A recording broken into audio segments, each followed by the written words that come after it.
إن الحمد لله نحمده ونستعينه ونستغفره ونعوذ بالله من شرور أنفسنا ومن سيئات أعمالنا من يهده الله فلا مضل له ومن يضلل فلا هادي له وأشهد أن لا إله إلا الله وحده لا شريك له وأشهد أن محمدا عبده ورسوله أما بعد فإن خير الحديث كتاب الله وخير الهدي هدي محمد صلى الله عليه وسلم وشر الأمور محدثاتها وكل محدثة بدعة وكل بدعة ضلالة وكل ضلالة في النار. يا أيها الناس اتقوا ربكم الذي خلقكم من نفس واحدة وخلق منها زوجها وبث منهما رجالا كثيرا ونساء واتقوا الله الذي تساءلون به والأرحام إن الله كان عليكم رقيبا. فأعوذ بالله السميع العليم من الشيطان الرجيم. بسم الله الرحمن الرحيم. قاف والقرآن المجيد بل عجبوا أن جاءهم منذر منهم فقال الكافرون هذا شيء عجيب أإذا متنا وكنا ترابا ذلك رجع بعيد قد علمنا ما تنقص الأرض منهم وعندنا كتاب حفيظ بل كذبوا بالحق لما جاءهم فهم في أمر مريض أفلم ينظروا إلى السماء فوقهم كيف بنيناها وزيناها وما لها من فروج والأرض مددناها وألقينا فيها رواسي وأنبتنا فيها من كل زوج بحيث تبصرة وذكرى لكل عبد منيب ونزلنا من السماء ماء مباركا فأنبتنا به جنات وحب الحصيد والنخل باسقات لها زرع نضيد رزقا للعباد وأحيينا به بلدة ميتا كذلك الخروج كذبت قبلهم قوم نوح وأصحاب الرس وثمود وعاد وفرعون وإخوان لوط وأصحاب الأيكة وقوم تبع كل كذب الرسل فحق وعيد أفعينا بالخلق الأول بل هم في لبس من خلق جديد. وقال الله تبارك وتعالى في موضع آخر ادعوني أستجب لكم إن الذين يستكبرون عن عبادتي سيدخلون جهنم داخرين. وقال النبي صلى الله عليه وسلم في السنن قال النبي صلى الله عليه وسلم الدعاء والعبادة. وقال النبي صلى الله عليه وسلم في موضع آخر الدعاء هو مخ العبادة. تمام قسم کی تعریفیں کبریائی بڑائی پاکی بزرگی حمد و ثنا صرف اور صرف اس اللہ وحدہ لا شریک کے لیے لائق و زیبا ہے جو اس روئے زمین کا خالق و مالک رازق دونوں جہاں ہیں. وہی ہے جس نے اس روئے زمین پر انسانوں کی ہدایت کے لیے پے در پے انبیاء علیہ السلام کو مبعوث فرمایا. بے شمار درود و سلام ہو تمام انبیاء علیہ السلام پر، خصوصاً میرا اور آپ کے نبی حبیب جناب محمد مصطفیٰ صلی اللہ علیہ وسلم اور ان کے اصحاب و اہل و عیال پر،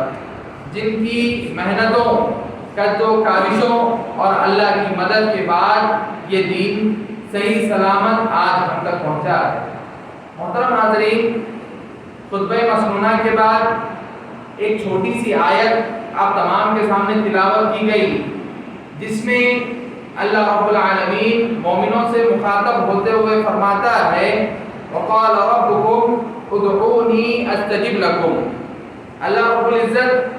اس آیت کریمہ میں اللہ کے نبی صلی اللہ علیہ وسلم کو اس بات کا حکم دے رہا ہے، کہہ رہا ہے کہ اے اللہ کے نبی صلی اللہ علیہ وسلم آپ تمام لوگوں کو بتا دیں، آپ تمام لوگوں کو یہ بات بتا دیں کہ تم پر مجھ سے مانگنا، مجھ سے اپنی حاجتوں کو طلب کرنا، ادعونی تم مجھ سے اپنی حاجتوں کو طلب کرو.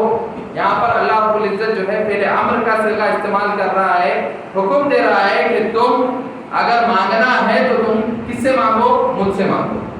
اللہ رب العزت کیا کہنا چاہتا ہے کہ اگر کسی کو کوئی حاجت ہے، ضرورت ہے، یا پھر کسی چیز کو اگر وہ طلب کرنا چاہتا ہے تو وہ صرف اور صرف کس سے کرے؟ اللہ رب العزت سے طلب کرے۔ اللہ رب العزت یہاں پر اس چیز کا حکم دیتا ہے اور اللہ کے نبی صلی اللہ علیہ وسلم سے کہہ رہا ہے کہ ادعونی استجب لکم ان الذین یستکبرون عن عبادتی سیدخلون جہنم داخلین۔ اور جو لوگ مجھ سے مانگنے میں تکبر کریں گے، مجھ سے مانگنے میں اعراض کریں گے، مجھ سے نہیں مانگیں گے، تو پھر اللہ رب العزت ایسے لوگوں کے بارے میں حکم دیتا ہے کہ ایسے لوگوں کا ٹھکانہ جو ہے جہنم۔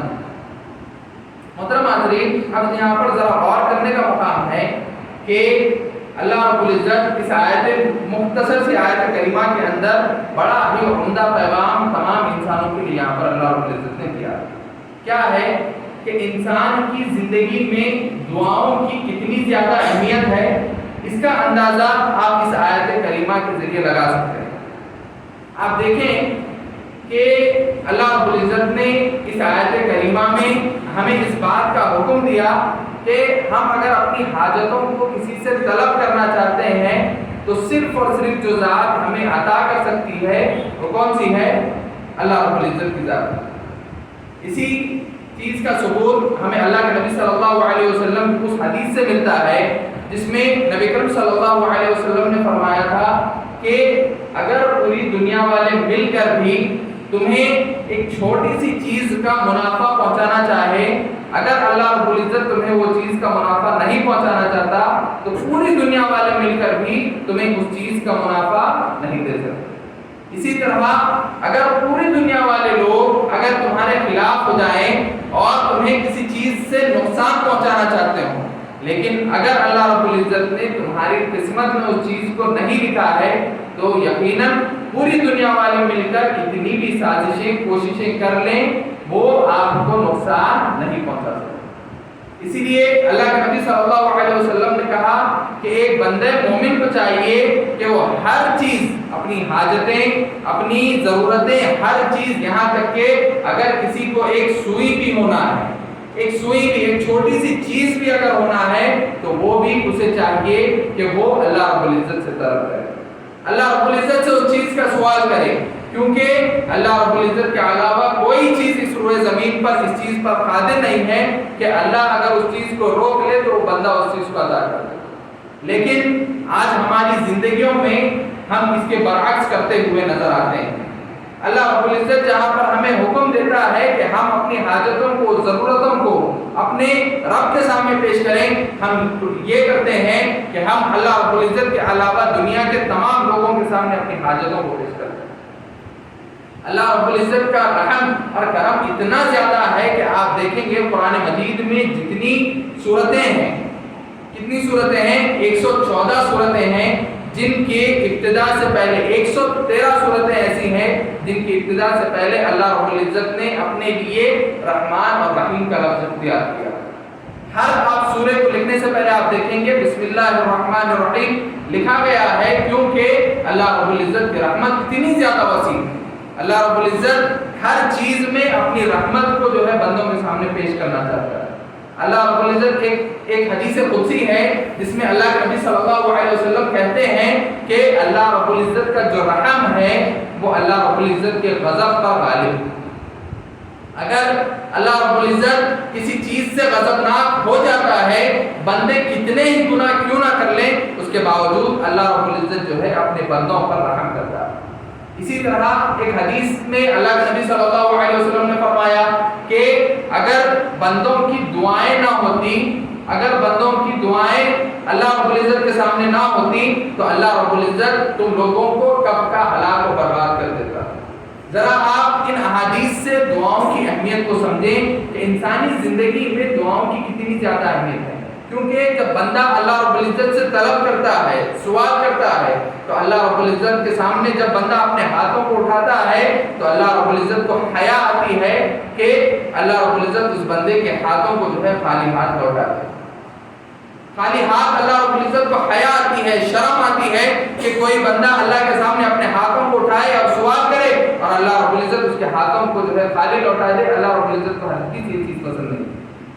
اسی طرح ایک حدیث میں اللہ کے نبی صلی اللہ علیہ وسلم نے فرمایا کہ اگر کوئی بندہ حرام کمائی نہ کھاتا ہو اور اپنے ہاتھوں کو اٹھاتا ہے اور اللہ رب العزت سے کسی چیز کا سوال کرتا ہے تو یقیناً اللہ رب العزت اس بندے کی دعا کو رد نہیں کرتا۔ محترم حاضرین، ان تمام احادیث سے جب ہم سنتے ہیں تو ہمیں ظاہراً تو ایسا لگتا ہے کہ ہماری زندگیوں میں تو ایسا نہیں ہو رہا ہے، بلکہ ہماری زندگی میں ہم بہت ساری دعائیں کرتے ہیں، کوششیں کرتے ہیں، اللہ کے سامنے اپنے ہاتھوں کو اٹھاتے ہیں، لیکن بہت کم ہماری ایسی دعائیں ہوتی ہیں جو ہماری قبول ہوتی ہیں، اور اکثر دعائیں ہماری جو ہے قبول نہیں ہوتی۔ تو محترم حاضرین، ذرا غور کرنے کا مقام ہے کہ ہمیں چاہیے کہ ہم اپنے رزق کو دیکھیں، ہم جس چیز کو کما رہے ہیں کیا ہم حلال کمائی کما رہے ہیں، کیونکہ جو آپ کی دعا کا جو ڈائریکٹ کنیکشن ہے وہ آپ کے رزق سے، آپ کی کمائی سے آپ کا ڈائریکٹ کنیکشن ہے، کیونکہ جب تک آپ حلال رزق نہیں کمائیں گے آپ کی دعائیں قبول نہیں ہو سکتی۔ آپ کی دعاؤں کو قبول ہونے کے لیے سب سے اہم ذریعہ، سب سے اہم چیز یہ ہے کہ آپ جو کمائی کما رہے ہیں وہ کمائی حلال ہونی چاہیے، کیونکہ اگر ایک حرام کا بھی لقمہ آپ کے پیٹ میں ہوتا ہے تو پھر اللہ رب العزت اس چیز کو پسند نہیں کرتا، قبول نہیں کرتا، جس کا ذکر اللہ رب العزت نے خود قرآن مجید میں کہا کہ ان اللہ طیب لا یقبل الا الطیب، کہ اللہ رب العزت پاک ہے اور پاک چیز کو پسند کرتا ہے اور اس چیز کو پسند نہیں کرتا جو پاک نہیں ہے، جو گندی ہے۔ آپ دیکھیں گے کہ کس طرح اللہ کے نبی صلی اللہ علیہ وسلم نے اپنی زندگی میں دعائیں کی اور اللہ کے نبی صلی اللہ علیہ وسلم کی دعائیں قبول ہوتی گئیں۔ ذرا غور کریں کہ اللہ کے نبی صلی اللہ علیہ وسلم نے ابتدا اسلام میں یہ دعا کی کہ اے اللہ تو عمر یا ابو جہل میں سے کسی ایک شخص کو جو ہے دین کی ہدایت دے دے تاکہ ان کے ذریعے جو ہے اسلام کو قوت پہنچ سکے۔ تو اللہ رب العزت نے عمر بن خطاب رضی اللہ تعالیٰ عنہ کا انتخاب کیا اور انہیں راہ راست عطا کی۔ اسی طرح جنگ بدر کے موقع پر آپ دیکھیں اللہ کے نبی صلی اللہ علیہ وسلم نے اللہ کے نبی صلی اللہ علیہ وسلم سے گڑ گڑا کر اللہ رب العزت سے بڑے ہی حاجت روائی کے ساتھ جنگ بدر کے موقع پر، جب کہ صحابہ کرام صرف 300 تھے اور سامنے والی جو جماعت تھی جو صحابہ کرام سے 3 گنا زیادہ تھی، کے باوجود بھی جو کہ 1000 کے لشکر میں تھے، ایسے وقت میں اللہ کے نبی صلی اللہ علیہ وسلم نے دعائیں کی تو اللہ کے نبی صلی اللہ علیہ وسلم کی دعاؤں کا اثر یہ ہوا کہ فرشتے مسلمانوں کی جو ہے مدد کے لیے نازل ہو گئے۔ تو محترم حاضرین، یہ دعاؤں کے ہی ثمرات ہیں، دعاؤں کا ہی نتیجہ ہے جس کی وجہ سے اللہ بندوں کی مدد کرتا ہے۔ لیکن آج ہماری زندگی میں ہم اتنی دعاؤں کو اہمیت نہیں دیتے، کیونکہ ہم سمجھتے ہیں کہ دعا عام عبادتوں کی طرح عبادت ہے۔ ہرگز نہیں، اللہ کے نبی صلی اللہ علیہ وسلم فرماتے ہیں کہ الدعاء والعبادہ، دعا ہی اصل عبادت ہے، کیونکہ ہر چیز کی اگر آپ جڑ دیکھیں گے، اصل دیکھیں گے تو آپ کو معلوم ہوگا کہ ہر چیز کی اصل دعا ہے۔ اگر میں اس کی ایک مثال دوں تو آپ کو معلوم ہوگا کہ نماز جو ہم پڑھتے ہیں، جو سب سے پہلے ہم جو کہتے ہیں تکبیر تحریمہ کے بعد سب سے پہلے ہم کیا کرتے ہیں؟ دعائے ثنا پڑھتے ہیں نا، اللہ رب العزت کی حمد و ثنا سب سے پہلے بیان کرتے ہیں۔ نماز کی ابتدا سے لے کے انتہا تک آپ دیکھیں گے کہ ہر جگہ، ہر اس میں سورہ فاتحہ یہ بھی ایک دعا ہے جس میں اللہ رب العزت کی حمد و ثنا بیان کی گئی ہے، اور ایسی چیزوں سے ہم پناہ مانگتے ہیں جن چیزوں کو اللہ رب العزت نے گمراہ قرار دیا، اللہ رب العزت کا جن پر غضب نازل ہوا، ایسے لوگوں سے ہم پناہ مانگتے ہیں۔ آپ دیکھیں گے صرف نماز کی ابتدا دعائے ثنا ہے، اس کے بعد جو ہے سورہ فاتحہ پڑھتے ہیں، اور پھر جب ہم نماز کو ختم کرتے ہیں سلام پھیرنے سے پہلے بھی ہم کافی سارے مسنون دعائیں جو اللہ کے نبی صلی اللہ علیہ وسلم سے ثابت ہیں ان دعاؤں کو پڑھتے ہیں، اور اس کے بعد جو ہے ہم سلام پھیرتے ہیں، یہاں تک کہ سلام جو ہم پھیرتے ہیں یہ بھی ایک دعا ہے۔ اسی طرح حج کا معاملہ آپ دیکھیں، حج کی ہر عبادت میں اللہ کے نبی صلی اللہ علیہ وسلم نے جو ہے ہمیں دعا کرنے کا حکم دیا ہے۔ ہر چیز میں، ہر اس میں اگر آپ دیکھیں گے دعاؤں کی اہمیت اتنی زیادہ ہے کہ انسان کی تقدیر کو کوئی چیز اس روئے زمین پر بدل نہیں سکتی۔ اگر کسی بندے کے حق میں اللہ رب العزت نے لکھ دیا کہ یہ فلاں بندہ گنہگار ہے اور یہ جہنم میں چلا جائے گا، اس چیز کو اگر کوئی چیز بدل سکتی ہے تو وہ صرف اور صرف دعا، یہ دعا ہی ہے جس کی وجہ سے اللہ رب العزت کافی سارے لوگوں کو جہنم سے نکال کر جنت میں ڈال دیتا ہے، اور کئی لوگ جو ہے جہنم سے پناہ مانگ کر جنت میں داخل ہو جاتے ہیں۔ یہ دعاؤں کی وجہ سے ہے۔ دعا اگر نہ کریں، اگر ہم دعاؤں کو چھوڑ دیں تو پھر اللہ رب العزت کا غضب ہم پر نازل ہو جائے گا، اللہ رب العزت ہم سے ناراض ہو جائے گا۔ اور خود قرآن مجید میں اللہ رب العزت کہتا ہے کہ اگر تم دعائیں مجھ سے طلب کرتے ہو، اگر تم دعائیں مانگتے ہو تو یہ مجھ پر واجب ہے، یہ مجھ پر واجب ہے، میں نے یہ واجب کر لیا ہے کہ اگر بندہ کوئی دعا مانگے اور میں اس کی دعا کو ہرگز رد نہیں کروں گا، یہ اللہ رب العزت نے خود واجب کر لیا ہے۔ لیکن ہمیں چاہیے کہ ہم اللہ کے نبی صلی اللہ علیہ وسلم کی زندگی کو پڑھیں، شریعت اسلامیہ کو پڑھیں، تو ہمیں معلوم ہوگا کہ کچھ آداب بھی ہوتے ہیں جن آداب کو ملحوظ رکھتے ہوئے اگر ہم دعائیں مانگتے ہیں تو یقیناً ہماری دعائیں قبول ہوتی ہیں، اور دعائیں قبول ہو کر ہماری تقدیریں بھی بدل سکتی ہیں۔ ذرا آپ دیکھیں، سب سے پہلا عمل، سب سے پہلا ادب جس کو ہمیں دعا کرتے وقت اختیار کرنا چاہیے وہ یہ ہے کہ ہم جب کبھی دعا کریں تو اخلاص کے ساتھ دعا کریں، اخلاص کے ساتھ دعا کریں کہ یہ میں جو دعا کر رہا ہوں یہ صرف اور صرف اللہ رب العزت کے سامنے دعا کر رہا ہوں، کسی اور کے سامنے کوئی اس کا شریک نہیں ہے، بلکہ میں یہ جو دعا کر رہا ہوں یہ دعا اگر مجھے کوئی چیز اس چیز کو عطا کر سکتا ہے تو دینے والی ذات اگر کوئی ہے تو وہ صرف اور صرف اللہ رب العزت کی ذات ہے، اللہ کے علاوہ کوئی اس چیز کو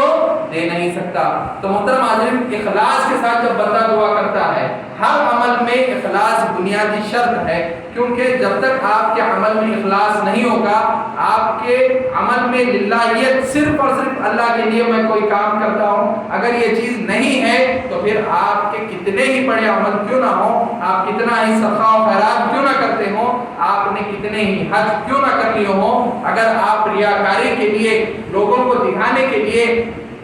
یا پھر کسی اور غرض سے تاکہ لوگ آپ کی واہوائی کریں، آپ کی عزت و تقریب کریں، اگر اس نیت سے اگر آپ کوئی عمل کرتے ہیں تو پھر ہرگز آپ کا وہ عمل قابل قبول نہیں ہوتا، اللہ رب العزت کے نزدیک اس کی کوئی اہمیت نہیں ہے۔ اسی لیے ریاکاری یہ اتنا سنگین عمل ہے کہ اللہ کے نبی صلی اللہ علیہ وسلم نے فرمایا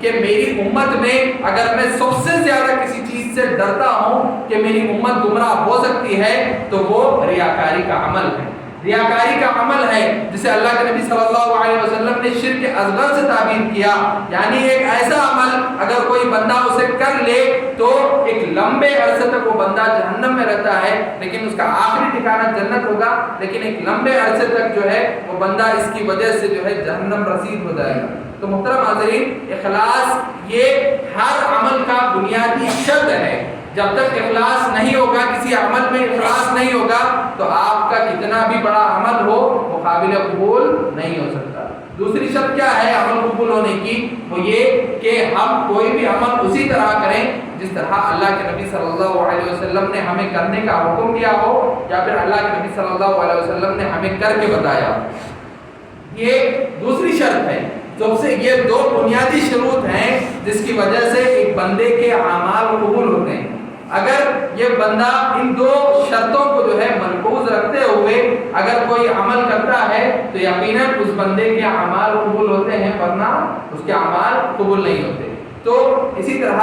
دعا کے لیے بھی سب سے پہلی شرط یہ ہے کہ ہم جب کبھی دعا کریں تو پھر اخلاص کے ساتھ دعا کریں اور اس نیت کے ساتھ دعا کریں کہ ہم یہ جو دعا کر رہے ہیں یقیناً یہ ہماری دعا رد نہیں ہوگی، بلکہ ہرگز یہ صرف اور صرف قبول ہوگی۔ تو اس یقین کے ساتھ اور اس پختگی کے یقین کے ساتھ جب ہم دعا کریں گے تو یقیناً ہماری دعائیں قبول ہوں گی۔ دوسرا ادب یہ ہے کہ جب بندہ دعا کرے تو سب سے پہلے سیدھا اپنی حاجتوں کو، ضرورتوں کو پیش کرنا شروع نہ کرے۔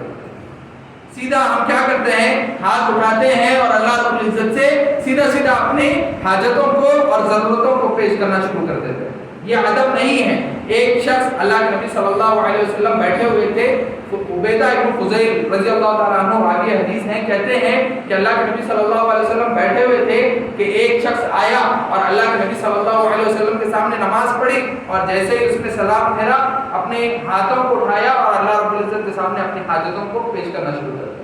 اللہ کے نبی صلی اللہ علیہ وسلم نے اس سائل سے کہا کہ اے بندے، تو نے اللہ رب العزت سے سوال کرنے میں جلدی کر دی، تو کرتا یہ کہ پہلے حمد و ثنا بیان کرتا اور پھر اس کے بعد اپنی حاجتوں کو جو ہے اللہ کے سامنے پیش کرتا۔ اس کے بعد ایک اور شخص آتا ہے اور اللہ کے نبی صلی اللہ علیہ وسلم کے سامنے دعا نماز پڑھتا ہے، اور اس کے بعد سکون سے بیٹھ کر اللہ رب العزت کی حمد و ثنا بیان کرتا ہے، یعنی جو مسنون اذکار اللہ کے نبی صلی اللہ علیہ وسلم نے بتائے ہیں ان مسنون اذکار کو پڑھتا ہے، اور پھر اس کے بعد اپنے ہاتھوں کو اٹھاتا ہے اور دعا کرتا ہے۔ تو اللہ کے نبی صلی اللہ علیہ وسلم نے کہا کہ یہ صحیح طریقہ ہے، یہ صحیح طریقہ ہے کہ بندہ پہلے اللہ کی حمد و ثنا بیان کرے اور اس کے بعد جو ہے اپنی دعاؤں کو، اپنی حاجتوں کو جو ہے بندہ اللہ رب العزت کے سامنے رکھے۔ اسی طرح تیسری شرط، تیسرا جو ادب ہے کہ دعا کرتے وقت ایک بندے کو جو ملحوظ رکھنا چاہیے وہ یہ کہ جب کبھی دعا کرے تو قبلہ رخ ہو کر دعا کرے۔ قبلہ رخ ہو کر جو ہے بندہ دعا کرنے کی کوشش کرے۔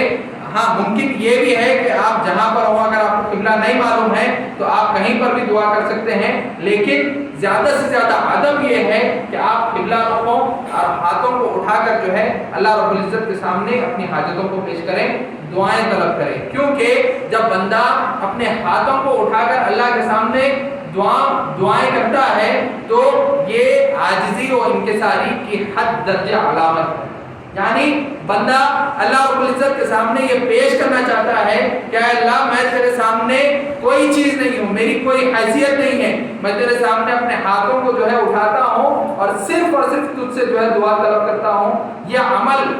عمل اللہ رب العزت کو اتنا زیادہ پسند آتا ہے جس کی وجہ سے اللہ رب العزت کو حیا آتی ہے، شرم آتی ہے کہ بندہ اپنے ہاتھوں کو جو ہے اٹھائے اور اللہ رب العزت ان ہاتھوں کو خالی بھیج دے۔ اسی طرح ایک اور ادب جو دعائیں کرتے وقت عمومی طور پر ہم ملحوظ نہیں رکھا کرتے وہ یہ کہ ہم دعائیں اپنی زبان میں اور بڑے ہی آسان انداز میں کر لیتے ہیں، لیکن ہونا یہ چاہیے کہ ہم دعائیں وہ کریں جو اللہ کے نبی صلی اللہ علیہ وسلم نے ہمیں کرنا سکھایا۔ اللہ کے نبی صلی اللہ علیہ وسلم نے ہمیں بتایا کہ جامع دعائیں جو ہوتی ہیں، جامع دعائیں جو قرآن مجید میں موجود ہیں، جیسے مشہور دعا ہے یونس علیہ السلام کی۔ یونس علیہ السلام جب مچھلی کے پیٹ میں چلے گئے تھے اس وقت جو ہے انہوں نے مچھلی کے پیٹ میں سے اللہ رب العزت کے سامنے ایک ایسی جامع دعا کی جس کی وجہ سے اللہ رب العزت نے پھر انہیں آگے زندگی عطا کی۔ آپ دیکھیں گے قرآن مجید نے اس دعا کو ذکر کیا، کہا کہ لا الہ الا انت سبحانک انی کنت من الظالمین، کہ اے اللہ لا الہ الا انت، کہ تیرے علاوہ کوئی معبود نہیں ہے، لا الہ الا انت سبحانک انی کنت من الظالمین، میں تیری بڑی حمد و ثنا بیان کرتا ہوں، تیری پاکی بیان کرتا ہوں، یقیناً میں ظالموں میں سے ہو گیا ہوں، میں ظالموں میں سے ہو گیا ہوں، اے اللہ تو مجھے معاف کر دے اور تو میری جو ہے خطاؤں کو معاف کر دے۔ ایسی جامع دعائیں جب بندے جو ہے اللہ کے سامنے کرتے ہیں تو یقیناً اللہ رب العزت کو بڑا ہی رحم آتا ہے، اور اللہ کو یہ عمل بہت زیادہ پسند ہے کہ بندہ جو ہے نیکوکار ہو، نیک اعمال کرتے جائے، زیادہ سے زیادہ نیک اعمال کرتے رہے، لیکن اللہ کے سامنے اپنے آپ کو ایسا پیش کرے کہ اے اللہ میں تو بڑا گنہگار ہوں،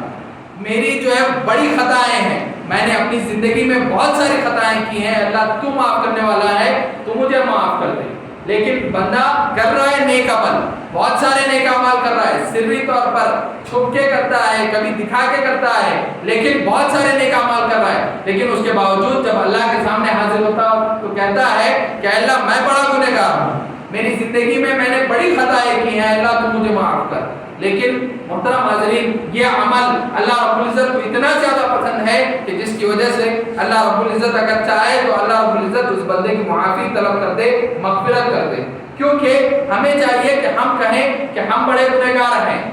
لیکن نیک اعمال زیادہ سے زیادہ کرنے کی کوشش ایک بندے مومن کو کرنی چاہیے۔ تو یہ ادب بھی ملحوظ رکھنا چاہیے کہ جب کبھی دعا کریں تو سب سے پہلے حمد و ثنا بیان کریں اور اس کے بعد جو ہے دعائیں کریں۔ سیدھا سیدھا اپنی دعاؤں کو اپنی حاجتوں کو اللہ کے سامنے نہ پیش کریں بلکہ حمد و ثنا بیان کریں۔ اور ایک حدیث میں اللہ کے نبی صلی اللہ علیہ وسلم نے کہا کہ تمہاری دعا اس وقت تک مکمل نہیں ہو سکتی جب تک کہ تم نے مجھ پر درود نہ بھیجا ہو۔ یعنی سب سے پہلے ہمیں چاہیے کہ ہم آیت الکرسی پڑھیں، اس کے بعد جو ہے جتنی ہو سکتا ہے اللہ رب العزت کی حمد و ثنا بیان کریں۔ اللہ رب العزت کے جو اسماء و صفات ہیں ان اسماء کے ذریعے جو ہے ان اسماء کا وسیلہ پکڑ کر جو ہے آپ دعائیں کر سکتے ہیں۔ اس طرح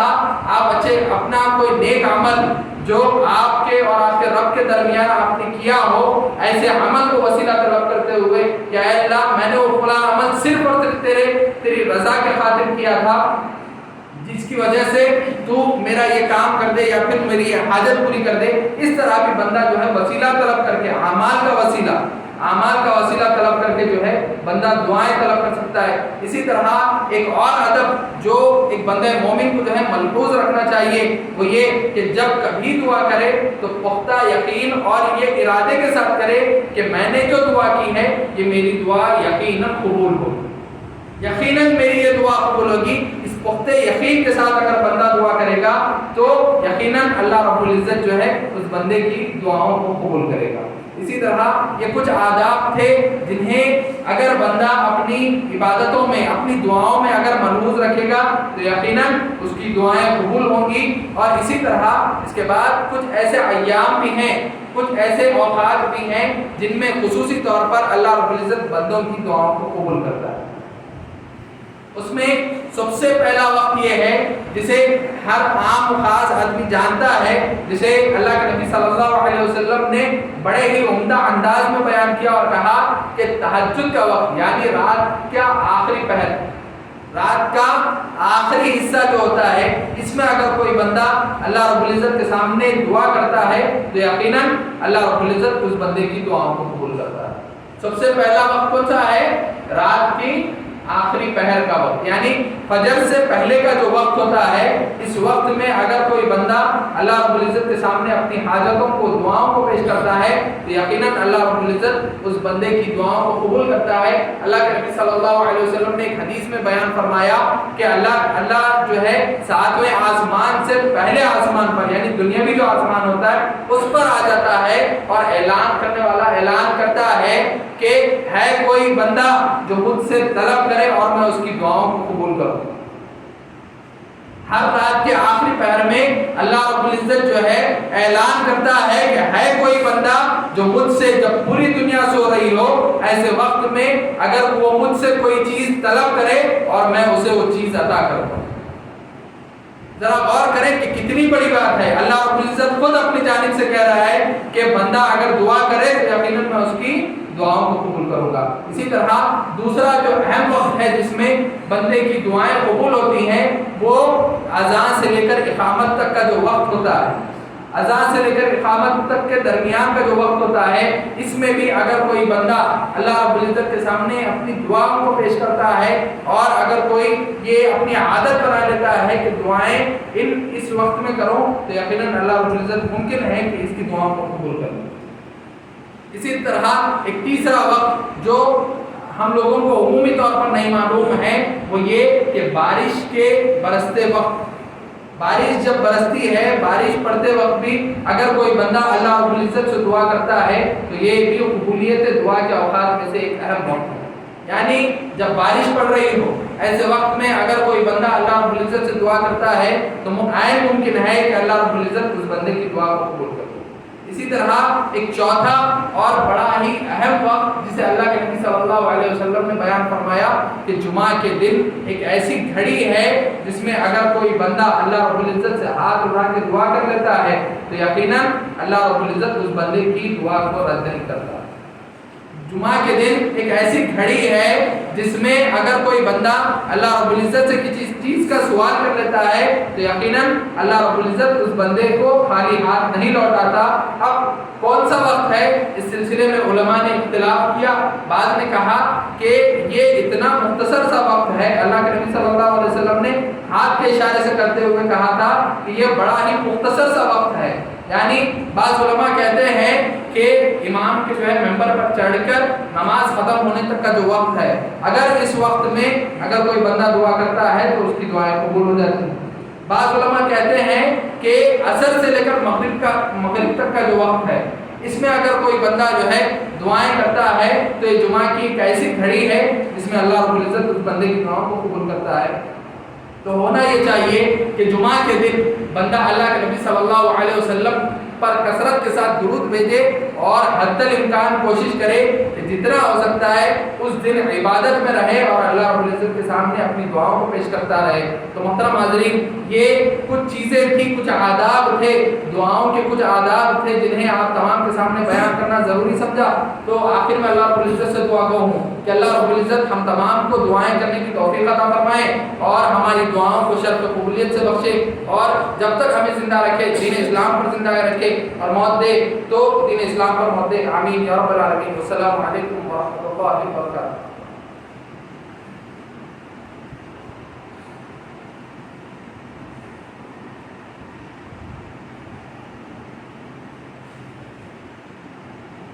ان الحمد للہ نحمده ونستعینه ونستغفره ونعوذ باللہ من شرور انفسنا ومن سیئات اعمالنا،